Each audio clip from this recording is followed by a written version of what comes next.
You mentioned previously you'd intended maybe to take the year off competing due to COVID, and you also had your GP exams coming up. How did you find the study and the COVID and all those? How did it impact your training? How did you manage to juggle everything? It was, there was definitely a juggle.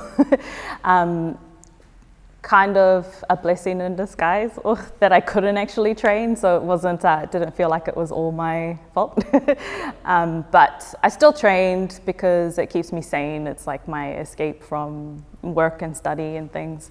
But I guess I'm kind of used to juggling, so it wasn't too bad. So now you're hitting heavier and heavier weights, heaviest weights you've ever lifted, and you start blowing your nose out in the gym. Talk to me about that. What was that? Your first nosebleed. Yeah.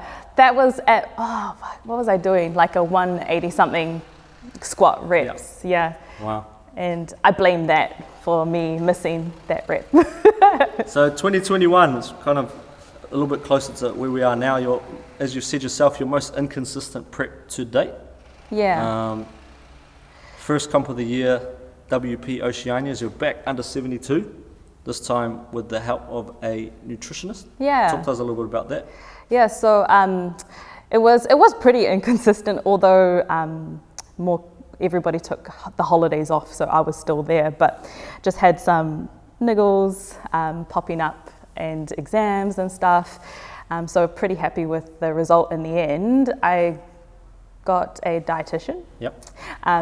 His name's Henry, and started working with him because I just wasn't doing my nutrition right, and I was making things harder on myself. So that's been really good. So I'm excited to see what training at weight does for me for my next comp. What does a day look like you eating wise? Breakfast is always the same, eggs on toast. I get muesli and yogurt for a snack and a piece of fruit. And then dinner and lunch is just the same. It's protein, veggies, and a carb with another snack in between, so it's not too bad. So you came into the comp feeling strong? Yeah. Talk to us a bit about your numbers.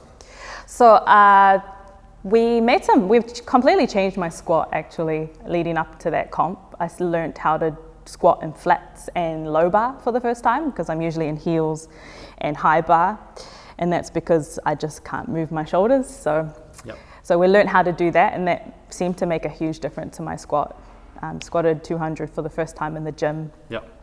Was hoping to do the same, but in the gym I was quite thick, almost 77 kilos, and missed it at that competition. But I think we'll get there. We'll get there soon. And you remember your numbers you came away with? 190 squat. Wow. 115 bench, 228 deadlift, which I'm pretty happy with, yeah. And that's a 533 total for people that's adding it up at home. 633 whoops, probably your highest total to date? Yeah, 100%. 100%. Yeah. So